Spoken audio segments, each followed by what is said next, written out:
Hi, എല്ലാവർക്കും സ്വാഗതം. ഇവിടെ ഞാൻ കുറച്ച് വിത്ത് പാവിട്ടുണ്ടായിരുന്നു മഴക്കാലത്തിന് മുമ്പ്. പക്ഷെ മുളച്ചത് കാട്ടുചെടിയായിരുന്നു, വിത്തൊന്നും മുളച്ചില്ല. കഴിഞ്ഞ ആഴ്ചയിൽ എനിക്ക് കുറച്ച് വിത്ത് കിട്ടി. അപ്പം ഞാൻ എന്താ ചെയ്തതെന്ന് വെച്ചാൽ ഒരു രാത്രി അത് വെള്ളത്തിലിട്ട് വെച്ചു. എന്നിട്ട് രാവിലെ എടുത്ത് കിഴി കെട്ടി എടുത്തു വെച്ചു. രണ്ടാമത്തെ ദിവസം അത് മുള വന്നു. അപ്പം ഞാനിതൊരു മിഠായി ട്രേയിൽ പാവി വെച്ചിട്ടുണ്ട്. പിന്നെ കുറച്ച് റോസക്കമ്പ് കിട്ടി. അത് ഞാനിങ്ങനെ കട്ട് ചെയ്ത് ചെടിച്ചട്ടിയിൽ വെച്ച് കവറിട്ട് മൂടി വെച്ചേക്കാണ്. മുള വരുമ്പോൾ അത് ചെടിച്ചട്ടിയിൽ പറിച്ച് നടാം. ഇതൊക്കെ തന്നെ ഉണ്ടായതാണ് കേട്ടോ.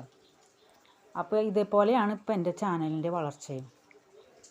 1000 സബ്സ്ക്രൈബർ ആയാലാണ് എൻ്റെ ചാനലിൻ്റെ വളർച്ച പൂർത്തിയാവുകയുള്ളൂ. അപ്പോൾ നിങ്ങളാകുന്ന സബ്സ്ക്രൈബർ, അതായത് സബ്സ്ക്രൈബർ എന്ന മണ്ണും വളവും ലഭിച്ചാലേ എൻ്റെ ചാനൽ ചെടി വളരുകയുള്ളൂ. മറക്കാതെ സബ്സ്ക്രൈബ് ചെയ്യണേ, ലൈക്ക് ചെയ്യണേ. Thank you. ഹായ്, എല്ലാവർക്കും സ്വാഗതം. ഇവിടെ ഞാൻ കുറച്ച് വിത്ത് പാവിട്ടുണ്ടായിരുന്നു മഴക്കാലത്തിന്